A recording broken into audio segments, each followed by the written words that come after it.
Quick reading for June the 1st to June the 2nd. Virgo, your cards are the King of Cups, the Queen of Cups, and the Ace of Swords.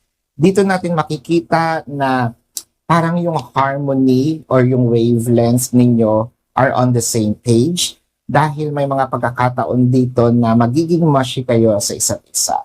Hindi yung nakakairitang mushy. Well, sa ibang tao siguro, yes. Pero sa inyong dalawa, this is more of yung paglalambingan is magiging frequent, no?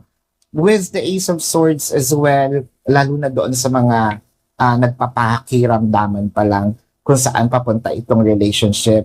It felt like ito ang beginning, no, ng inyong committed relationship. With the Queen of Cups clarified with the Four of Cups.